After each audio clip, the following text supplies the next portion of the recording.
Time, não compre uma furadeira de coluna, uma furadeira de bancada antes de assistir esse vídeo até o final.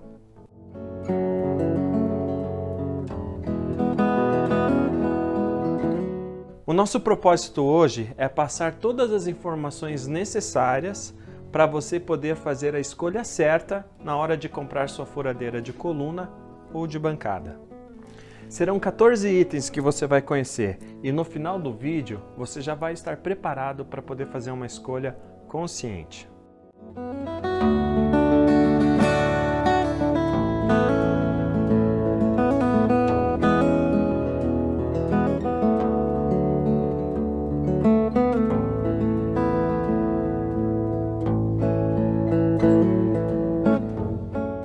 Item número 1, furadeira de coluna ou furadeira de bancada. A diferença não está só no nome, pessoal. Isso aqui que vocês estão vendo aqui é uma furadeira de bancada, beleza? E essa aqui é uma furadeira de coluna. Elas são bem diferentes. Geralmente, as furadeiras de coluna são bem maiores, são usadas em escala industrial. O mandril, que é aquela peça onde se coloca a broca, ele geralmente é maior nas furadeiras de coluna. Já as furadeiras de bancada são menores, mais leves, mais simples e são ótimas para fazer um trabalho hobby na sua oficina. Então vocês têm que prestar bastante atenção. Qual é a sua necessidade? São trabalhos muito grandes? Parte para uma furadeira de coluna. São trabalhos menores? Parte para uma furadeira de bancada. Aqui atrás de mim eu tenho uma furadeira de coluna. É uma máquina antiga, mas tem todos os recursos que eu preciso aqui na minha oficina. Eu vou usar ela para dar vários exemplos para vocês dos itens que vocês têm que procurar na hora de escolher uma furadeira para vocês. Time, item número 2, o mandril. O mandril é essa peça aqui, ó. Ela é responsável por segurar a broca no lugar dela. E a gente tem a tendência natural de pensar de quanto maior o mandril, melhor para a nossa furadeira, e nem sempre isso é verdade, tá? Nesta furadeira aqui eu tenho um mandril de 5/8. Isso significa que ele consegue pegar uma broca de até 16 milímetros. Porém, se eu quiser fazer um furo bem pequeno com uma broca de 1 ou 2 milímetros, e às vezes isso acontece, ele não consegue pegar essas brocas. Quando ele está totalmente fechado, ainda assim tem um espacinho e a broca fica solta ali dentro. Portanto, se você pretende fazer trabalhos hobbies, trabalhos pequenos e às vezes até muito delicados, uma furadeira com um mandril grande é ruim.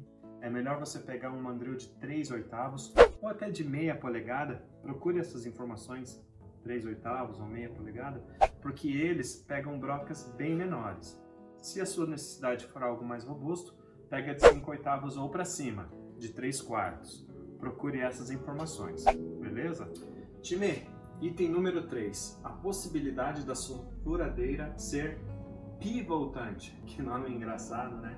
Ela poder fazer esse movimento em torno de um eixo. Essa minha furadeira faz isso. Se eu soltar essa alavanca, eu posso movimentar ela para um lado ou para o outro. E este é um recurso fantástico que pode salvar muitas situações em que você tem que fazer furos em lugares difíceis, tá bom? Então procurem, vejam se a furadeira que vocês estão escolhendo tem essa funcionalidade. Pode ser que faça diferença para vocês. Time, item número 4, cremalheira de metal. Por incrível que pareça, existem cremalheiras de plástico. Cremalheiras é esta peça aqui. Vem cá, vem dar uma olhada.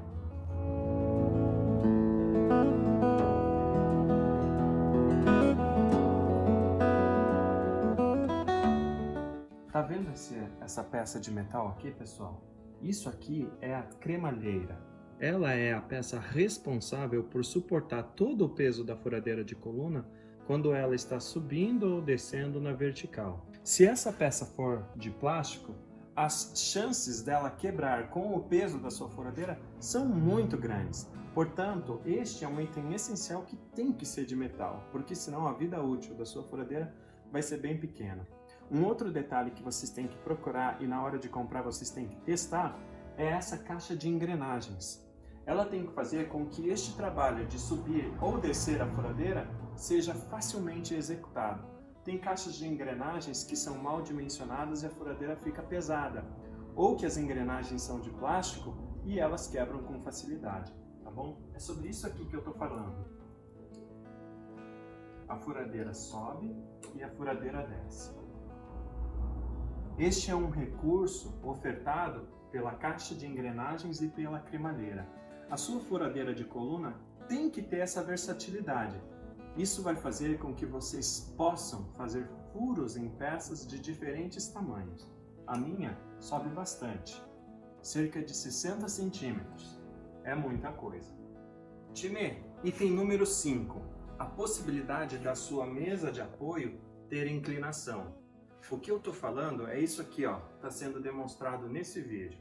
Vejam só, essa mesa dessa furadeira tem a possibilidade de inclinar e isso pode fazer a diferença na hora de usinar uma peça. É bem legal essa funcionalidade. Time, item número 6, a alavanca e a profundidade de corte.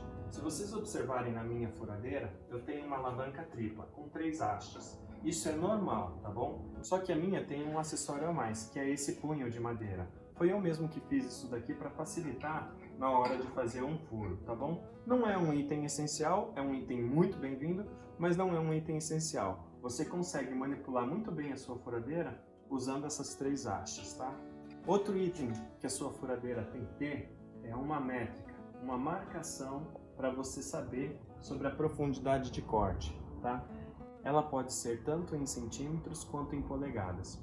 Algumas furadeiras, como essa aqui que vocês vão ver nesse vídeo, tem o recurso do travamento, ou seja, você consegue regular na métrica a profundidade que o seu corte pode ter. E isso é um grande diferencial. Essa minha máquina tem esse recurso que eu consigo travar na posição. Isso daqui é muito legal, muito bem-vindo. Por quê? Porque se eu precisar usar esta furadeira de coluna como se ela fosse uma fresa, é por meio deste recurso que eu consigo realizar esses trabalhos, tá? Então procurem esse recurso na furadeira de vocês. Pode ser que faça a diferença. Item número 7. Pode até parecer bobagem. Aliás, é um item tão simples que nem deveria ser mencionado, mas se por um acaso a furadeira que vocês estão procurando não tiver uma iluminação auxiliar, tira da lista. A iluminação auxiliar da minha é aqui do lado. Normalmente a iluminação auxiliar das furadeiras ficam logo aqui embaixo. Quando você faz a sua inscrição no canal, o YouTube entende que o vídeo é relevante e ele distribui para muitas outras pessoas. E isso ajuda demais o canal no crescimento e na monetização.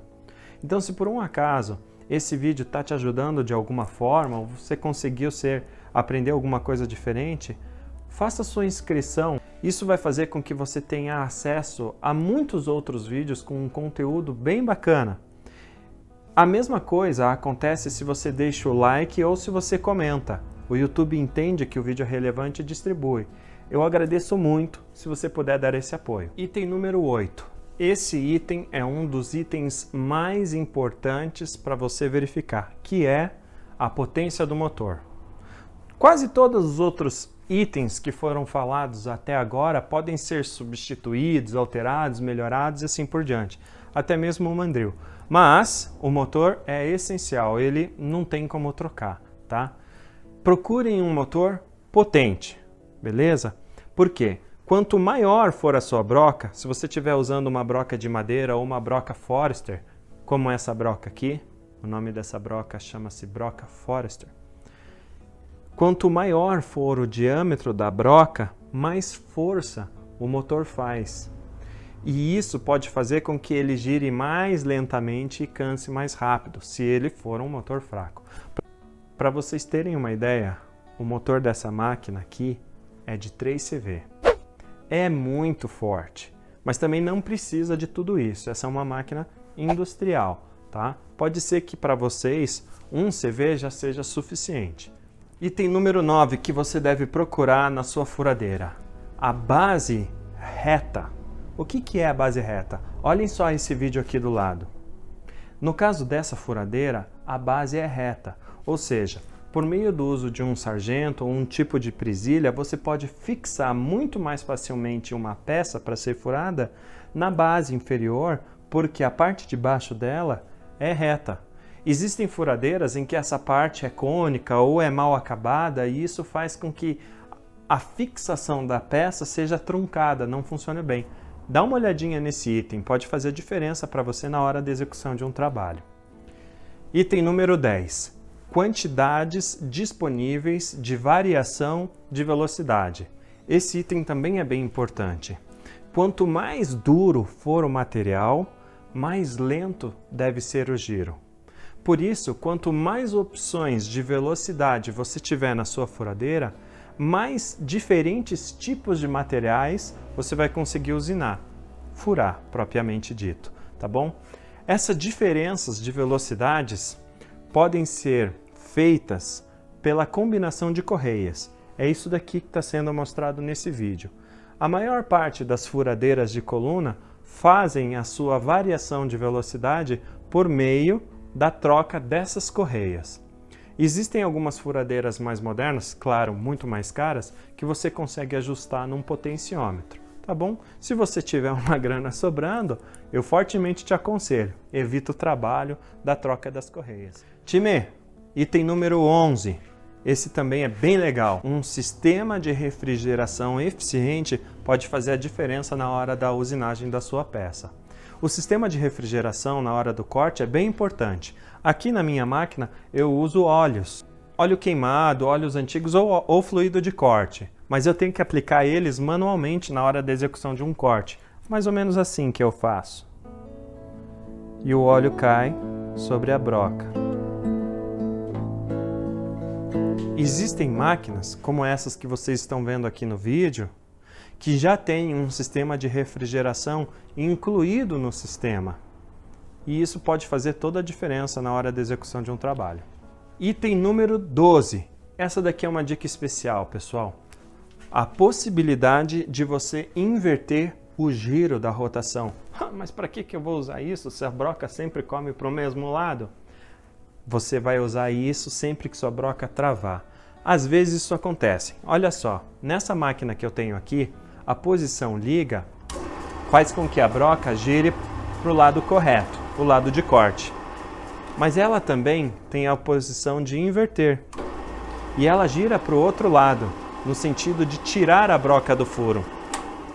Às vezes nós estamos furando um material muito denso, como chapas de alumínio, outros materiais fortes, porém pastosos, densos, e isso faz com que a broca trave. Pois é. Então, se você tiver a possibilidade de inverter o giro, quando a broca travar, você aciona a inversão e ela vai sair muito mais fácil da peça onde ela está travada. Se você não tiver esse recurso, você tem que cuidadosamente afrouxar o mandril e tentar tirar a broca com o uso de um alicate ou alguma coisa assim. De fato, raramente acontece, mas, se acontecer, esse é um recurso valioso. Item número 13. Vale a pena vocês darem uma olhada na possibilidade de usar a sua furadeira de bancada ou de coluna como uma fresa. E o que vocês precisam procurar? Ela tem que ter 3 recursos. A começar, da possibilidade de travar. Eu já falei disso alguns minutos atrás. Mas tem que ter esse recurso, porque senão ela fica voltando na posição inicial e isso não vai... Isso vai impossibilitar vocês de usarem a máquina como uma fresa. Um outro item que normalmente não vem incluso nas furadeiras, mas se vier é um item bem positivo para vocês, é uma mesa coordenada. Sem a mesa coordenada, no caso aqui eu tenho uma bem grande, não tem como vocês usarem a furadeira de coluna ou de bancada como uma fresa. A mesa coordenada faz total diferença na execução desse trabalho. Eu vou demonstrar para vocês como que eu uso uma furadeira na função fresa, para vocês verem como esse item pode fazer a diferença para vocês. Eu vou colocar aqui uma fresa normal, pequenininha, de 6 milímetros, tá? E daí eu vou baixar a minha máquina até a posição ideal para eu fazer o fresamento. Vou usar a trava. E pelo fato de eu ter uma mesa coordenada, eu consigo executar esse trabalho. Olhem só que legal.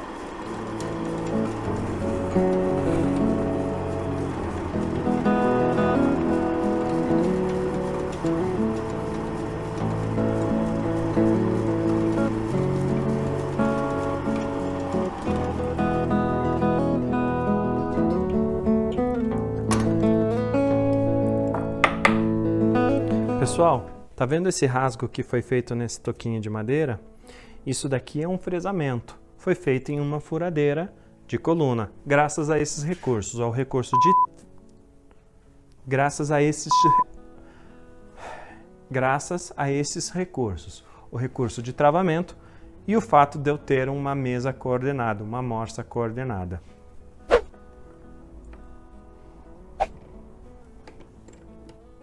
Ainda dentro deste item de possibilidade de fresamento, um ponto bem importante que vocês devem verificar é a existência ou não de folgas na posição estendida. O que eu quero dizer com isso?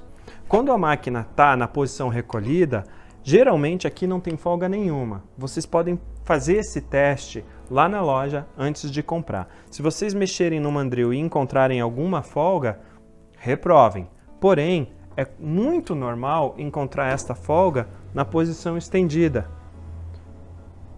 A minha máquina não tem. Beleza, minha máquina não tem, mas quase todas as máquinas, quase todas as furadeiras de coluna têm essa folguinha. Então, isso vai te atrapalhar na hora de fazer um furo? Não, na hora de fazer um furo não. Mas se você for querer fazer um fresamento com precisão, isso vai atrapalhar, não vai sair um serviço bacana. Item número 14, o último item da nossa lista, mas muito importante, são os botões de segurança e os botões de liga e desliga. Eles têm que ser na função eletromagnética. Que função é essa? Veja só, nesse vídeo que vocês estão vendo, está aparecendo um botão de emergência, um botão de segurança. Minha máquina não tem, mas geralmente nas máquinas, nas furadeiras, ele fica bem fácil. Se acontecer algum problema, você aperta ele. Então procurem isso na furadeira que vocês estão buscando. Um outro botão, que é esse botão eletromagnético, também fica nessa região das furadeiras. São estes botões que eu estou mostrando aqui no vídeo ao lado. Eles têm essa função eletromagnética por quê? Quando você aperta para ligar e está executando um trabalho e de repente a energia cai por qualquer que seja o motivo, ele se desliga automaticamente. E quando a energia volta, a sua máquina não starta sozinha. Por uma questão de segurança, ela fica desligada. Então isso é um item muito bom que pode garantir muito mais segurança na hora que você estiver fazendo o seu serviço. Time, no final desse vídeo tem um link para um outro vídeo fantástico sobre a serra-fita de bancada da Enel. Uma máquina muito legal e lá a gente está explicando todos os detalhes. Se você gosta de oficina, de ferramenta e desse tipo de coisa, vale a pena verificar esse vídeo. A gente se encontra daqui a pouquinho. Até já, um abração!